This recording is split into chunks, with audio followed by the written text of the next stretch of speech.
10 giorni dopo l'apertura alle auto del passante è stato inaugurato anche il casello di Preganziola, necessario per collegare il traffico locale all'arteria che bypassa Mestre. Sul posto, tra gli altri, il commissario Vernizzi, il presidente della regione Galan e l'assessore Chisso.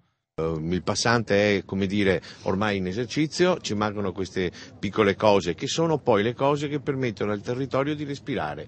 Il traffico di attraversamento ormai è liberato dalla tangenziale di Mestre. I caselli servono per cosa? Per far sì che il territorio li utilizzi e quindi sia un beneficio anche per il territorio attraversato dal passante.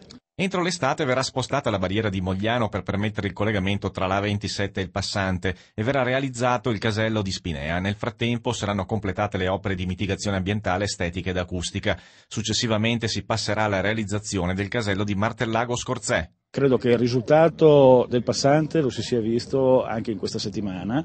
La tangenziale di Mestre è pressoché vuota, addirittura si sono riappropriati della tangenziale i mestrini, perché tanto traffico leggero che prima utilizzava il centro adesso utilizza la tangenziale nella sua funzione propria di tangenziale della città. Un piano territoriale regionale di coordinamento per decidere, per agire e per interpretare il cambiamento ed offrire una prospettiva per il futuro. E questo in sintesi il messaggio lanciato dalla Regione del Veneto alla presentazione del PTRC avvenuta a Padova nel Palazzo del Bo con il presidente Galan e l'assessore Marangon. È un piano intanto per decidere, come dice lo slogan, è soprattutto il piano delle opportunità.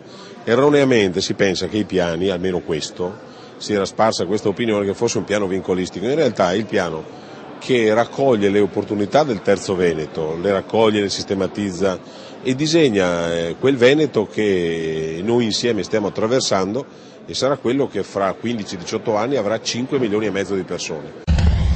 La Regione dell'Istituto Alberghiero San Gaetano di Vicenza ha lanciato il progetto Piramide Alimentare Veneta per i consumatori col motto Mangiare sano e con gusto. E in tutte e 7 le province sono stati avviati percorsi di formazione nelle scuole per i consumatori volti alla promozione di scelte alimentari corrette. La Regione con Alimenti in Salute vuole dimostrare che i prodotti del Veneto non solo sono certificati e controllati, questo è un prerequisito, ma soprattutto sono espressione della nostra storia, della nostra tradizione, sono buoni. Quindi alimenti che si devono consumare perché sono garanzia di sicurezza ma di tradizione. Palazzo Balbi anche quest'anno è aperto alle visite guidate per scolaresche, un dialogo con i giovani che possono indicare anche un tema specifico di particolare interesse da approfondire in un incontro diretto con i responsabili delle strutture competenti della Regione.